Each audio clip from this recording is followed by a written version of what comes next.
Nous allons dire encore quelques mots sur la Côte d'Ivoire où on évoquait la mort d'un jeune dans l'attaque d'une réunion pro-Soro. Alors, Credo Tété, vous pensez qu'éventuellement on arriverait à une sorte, ça paraît un rêve, d'alliance entre Guillaume Soro et Charles Blé Goudé s'ils sortaient de la CPI? Non, mais moi, je ne vois pas, je n'entrevois pas cette alliance parce que les murs se sont vraiment lézardés entre ces deux personnes, même si... Mais on est en politique. Oui, nous sommes en politique. N'oublions pas, par exemple, que si on retrouve le RDA et le PDCI aujourd'hui, c'est Kona Bédié qui a créé le concept d'ivoirité qui a valu tous les problèmes à Alassane Ouattara en Côte d'Ivoire. Les deux sont ensemble aujourd'hui. Oui, les deux se sont mis ensemble pour avoir la peau de M. Laurent Gbagbo et ils ont eu la peau de M. Laurent Gbagbo. Du moment où ils ont gagné la superficie de... disons du salon, donc ils vont se partager et ils vont se disputer maintenant la chambre à coucher. Donc c'est ce qui leur arrive aujourd'hui. Nous étions ici quand on nous avait informé que M. Guillaume Soro avait l'intention d'aller rendre visite à M. Charles Blé Goudé en prison, mais le non catégorique est venu. Donc on lui a envoyé le message qu'en fait, qu'il n'était pas le bienvenu. Donc, vous voyez, et la querelle même, ou bien l'amitié qui avait précédé la querelle politique de Guillaume Soro et de Charles Blé Goudé, l'amitié a été tellement forte que la scission a laissé des traces. Parce que c'était deux copains qui s'entendaient à merveille, qui faisaient les choses ensemble. Mais à un certain moment, donc on peut dire que le phénomène de la traîtrise est venu au milieu d'eux et les positions étaient braquées et chacun avait son option politique et autres là. Donc aujourd'hui, certes, nous sommes en politique, on peut avoir des surprises, mais en analysant les faits sur ce que nous avons apporté demain, donc on va dire que ça sera une alliance vraiment imprévisible qui sera difficile, parce que s'ils arrivaient à faire cette alliance-là, peut-être que le fait de nouer cette alliance va leur reposer un problème même de, disons, d'audience à eux deux. Oui. Parce que le temps d'expliquer cela à leurs adeptes, à leurs militants, donc je crois qu'ils auront perdu beaucoup de choses sur le plan politique. Alors, en tout cas, sur le terrain aujourd'hui, on voit David Diababi, la mort d'une personne dans une réunion banale, ça fait craindre pour 2020. Bah, bien évidemment, ça interpelle. C'est terrible que pour une simple réunion d'information, on en vienne à dénombrer un mort. Parce que certains ne veulent pas que cette réunion ait lieu. Ouais. Ça extériorise totalement la tension qui frappe la scène politique ivoirienne aujourd'hui.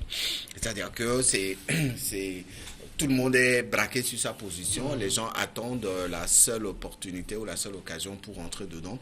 Et malheureusement, c'est le camp de M. Soro qui paye aujourd'hui le lourd tribut. Il faut très tôt passer à une sensibilisation de la population pour éviter que la Côte d'Ivoire retombe dans ces périodes de crise. Vous savez, ce pays a tellement été marqué négativement par la guerre.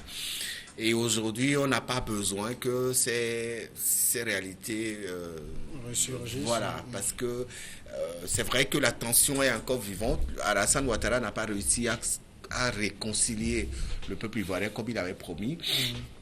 Mais je pense quand même qu'après lui, quelqu'un d'autre pourra véritablement le faire. Et cette personne, selon beaucoup d'analystes, se trouve être le président de l'Assemblée nationale actuelle, Guillaume Soro, qui pourra arriver à concilier les deux camps parce qu'il est un peu du RDA, il est un peu du PDCI. Il a commencé à afficher son désir de rencontrer Charles Blé Goudé. Ça veut dire qu'il tend la main vers le FPI aussi. Donc c'est un centriste qui va pouvoir... qui a tous les ingrédients nécessaires pour réunir le peuple ivoirien. Allez, le centrisme, ça va. Non, mais moi je crois que c'est assez osé de me présenter M. Guillaume Soro comme un centriste. Mais c'est un centriste qui est, lorsque un centriste est engagé, donc il ne joue plus son rôle de centriste. Mais M. Guillaume Soro, je dis, c'est un animal politique, c'est quelqu'un qui est futé. Et c'est quelqu'un qui saisit toutes les opportunités, même si ces opportunités viennent du diable, le gars essaie de saisir cette opportunité-là. Donc, M. Guillaume Soro, même s'il accédait demain au pouvoir, va avoir les mêmes problèmes que M. Alassane Ouattara. Parce qu'il va falloir justifier de son passif ou bien de son passé. Et le présent, comment est-ce qu'il va mener cela? Lorsqu'il aura des antagonismes encore vis-à-vis de son schéma politique. Donc, M. Guillaume Soro, peut-être qu'il y aura un homme providentiel qui va sortir, mais avec tout ce qui se fait aujourd'hui, avec la situation qui tend à s'embraser, donc il va falloir que les acteurs politiques même se disent la vérité, qu'ils s'asseyent, qu'ils se parlent, et puis qu'ils pensent au bien des populations, de la Côte d'Ivoire, au lieu de s'éterniser dans les calculs politiques. Et je crois que c'est le mal même de tout ce que nous avons comme pouvoir ou bien comme opposition politique en Afrique. Pas parce que les calculs sont tellement personnels que on a seulement le vocable peuple ou bien population sur les lèvres, mais lorsqu'il s'agit de poser des actes, on ne les retrouve pas plus parce qu'ils ne font que penser à leur ventre. D'accord. La République démocratique du Congo à présent, le collectif des laïcs catholiques, organisateur de 3 marches anti-Kabila, a projeté samedi d'organiser 3 jours de grandes actions pour obtenir la démission du chef de l'État. C'est dans un communiqué que le CLC a fait l'annonce. Le collectif a décrété le mois d'août, mois d'action combinée de marches pacifiques, des sit-ins, des villes mortes, des grèves générales et d'actions de désobéissance civile. L'objectif poursuivi est d'obtenir la démission du président Joseph Kabila et de son gouvernement, devenus de véritables obstacles à des élections crédibles, transparentes et apaisées en RDC, a jugé le collectif David Jagbavi. Toujours la même question. L'Église catholique est-elle dans son rôle? Même si on connaît son histoire en RDC, on sait qu'elle a joué un rôle majeur dans la résolution des crises politiques. Là, est-ce qu'elle ne va pas trop loin? Vous savez, l'Église catholique a une branche politique en son sein qu'elle développe très timidement, et on a vu un peu la position que prend l'Église catholique congolaise dans cette crise qui est la vérité. Elle a physiquement affiché au vu et au su de tout le monde. Elle a pris position, selon elle, pour le peuple congolais. Et donc, c'est une église qui a choisi d'être aux côtés du peuple. Et heureusement pour ses engagements politiques, on a vu des résultats assez intéressants. C'est cette église qui a été à la base de la signature de l'accord de la Saint-Sylvestre. Aujourd'hui, cette église a joué un rôle assez important. Malheureusement, à chacune de ces manifestations, la police congolaise ne se limite pas à l'encadrement de ces manifestations. On a vu des violences qui ont occasionné des morts et des blessés. C'est quand même assez ça fait un peu peur. Et si après des mois de repos, l'Église catholique juge bon de ressortir et d'appeler la population à des manifestations, comme elle le dit, pour faire partie Kabila, je pense quand même que ce n'est pas le moment. Personnellement, ce n'est pas le moment, parce que le pays, déjà la RDC traverse une situation de crise assez profonde. Il faut faire économie de ces appels à manifestation pour éviter encore des morts, parce qu'au final, c'est des morts qui vont être enregistrés, c'est des blessés qui vont être enregistrés, et Kabila restera toujours au pouvoir jusqu'aux prochaines élections. Ça, c'est une évidence. Il faut que les gens arrivent à comprendre cela. Aucune manifestation publique ou politique à l'heure actuelle ne pourra faire partie Kabila, parce qu'il y en avait eu plus violente, plus mobilisatrice. Kabila n'est pas parti. Et donc, si l'Église catholique appelle à 3 jours de manifestation, je pense quand même que cet appel n'est pas encore le bienvenu. Il faut laisser les instances républicaines faire le travail. Bientôt, il y aura les élections. Le recensement va commencer. Le fichier électoral va être opérationnel. Les élections vont suivre, et éviter encore que dans l'histoire politique de la RDC, qu'on enregistre encore des morts et des blessés parce que on a appelé à des manifestations contre Kabila. Est-ce qu'il n'aurait pas été plus beau d'entendre que ce sont les partis politiques qui projettent ces actions? Oui, non, mais moi je dis, le torchon brûlait depuis entre Kabila et puis l'Église catholique. Vous savez, M. Kabila avait enfoncé le clou lors d'une sortie médiatique où il a traité de tous les noms d'oiseaux. Il a attaqué verbalement l'Église catholique, les hommes en robe blanche et autres là. Mais il faut dire, quand vous allez vous fouiller un peu dans l'histoire de l'Église, même du Vatican, donc il faut dire qu'en fait c'est la mafia politique. L'Église, même le caractéristique de ces hommes en robe blanche, c'est justement ce qu'il porte, même ce qu'il proclame également l'évangile de Dieu. Mais lorsque vous fouillez tous les problèmes qui se passent, donc vous verrez toujours la main de ces hommes politiques, soit pour calmer, soit pour essayer de chauffer un peu les batteries.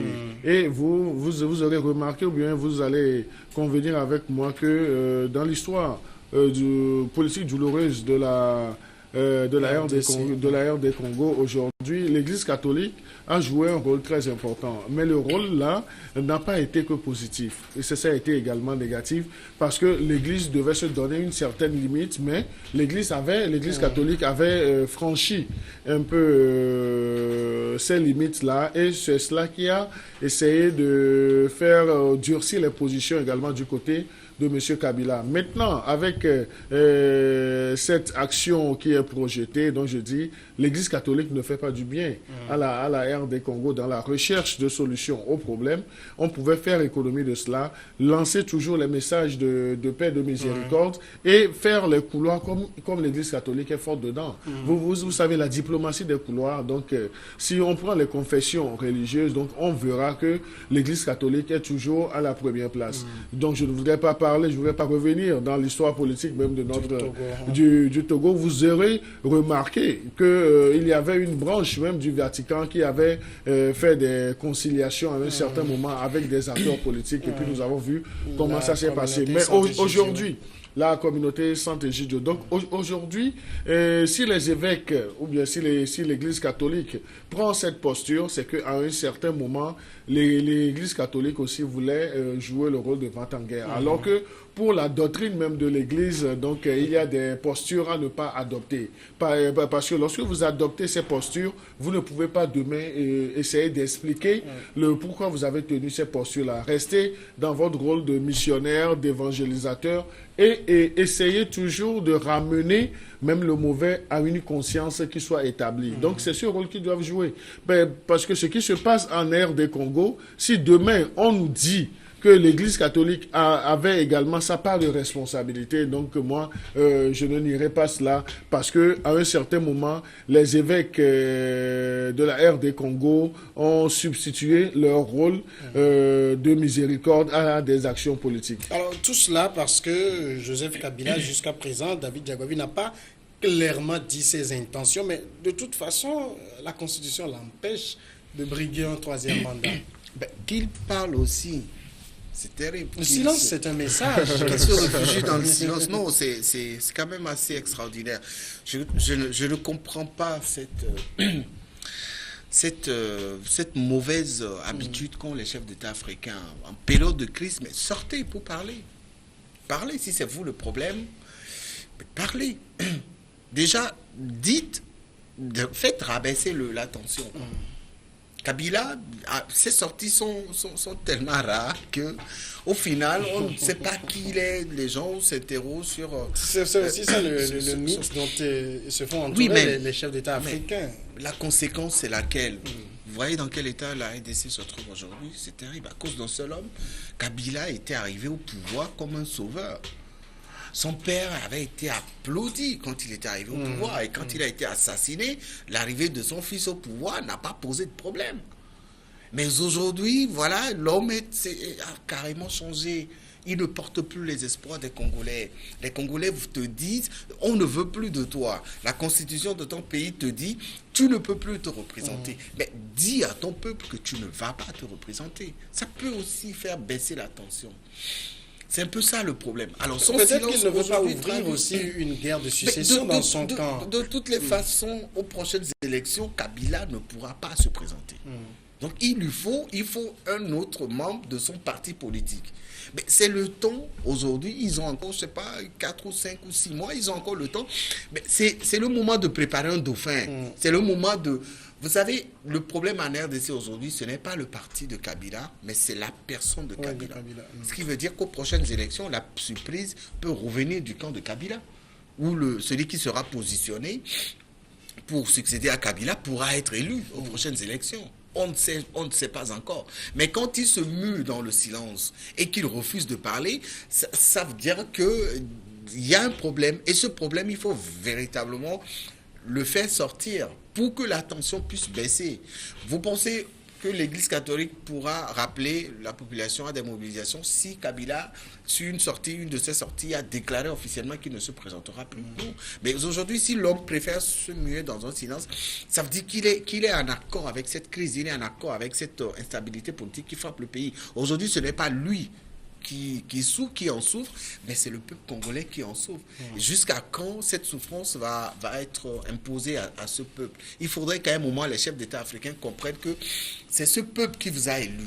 Vous devez respecter ce peuple. Vous devez faire comprendre à ce peuple que vous êtes à l'écoute de ses revendications. Alors si, après vous avoir élu, vous vous comportez de la sorte envers ce peuple, c'est quand même assez... Voilà, pour moi, ce n'est pas normal, c'est de l'injustice. Et cette injustice, il faudrait que ça s'arrête une fois pour de bon.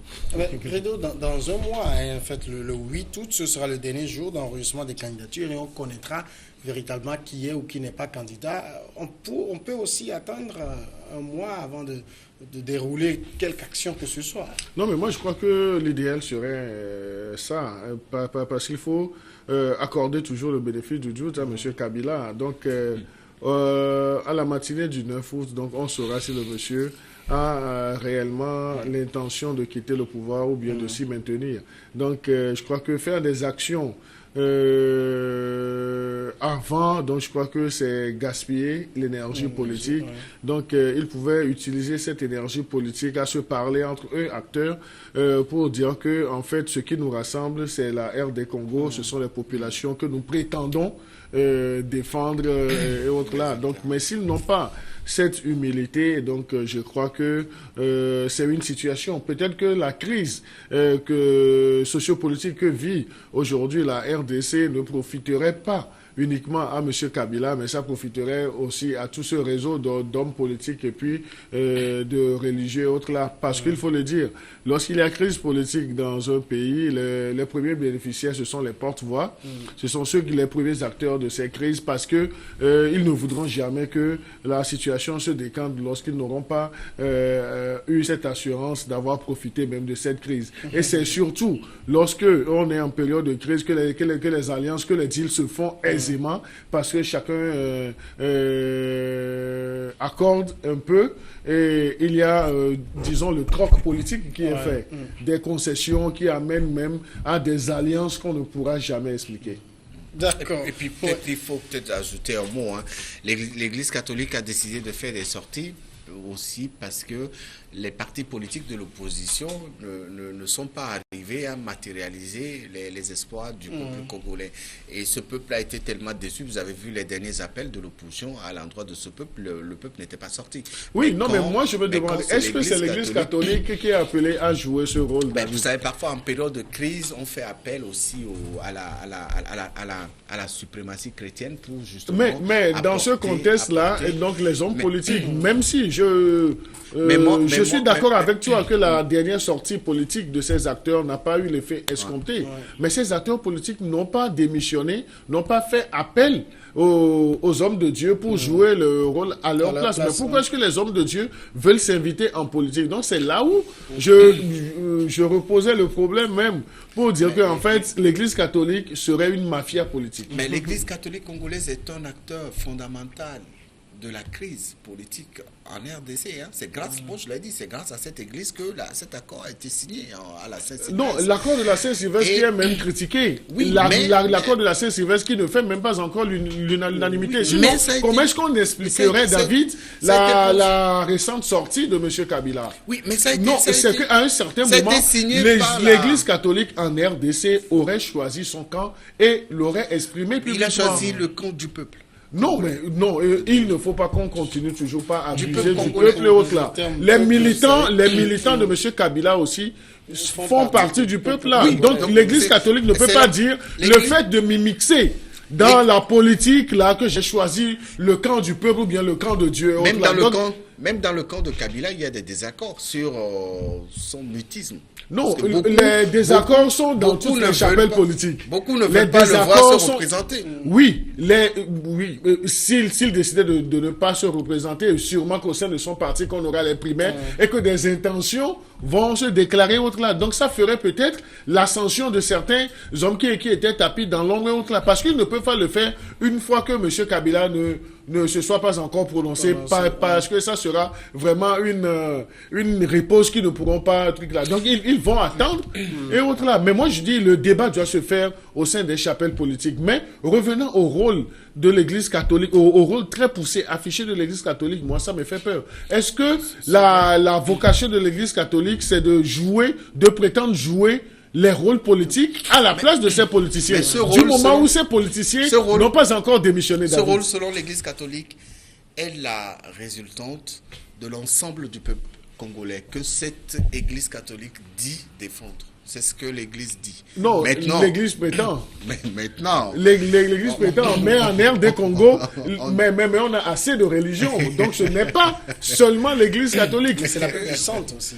Non, c'est la puissante par son organisation, par sa mafia, par ses moyens. Oui, non, disons-nous la vérité. Lorsque l'Église catholique s'obstine dans un dossier, donc il faut dire que, alors là, il faut analyser tous les contours et autres là.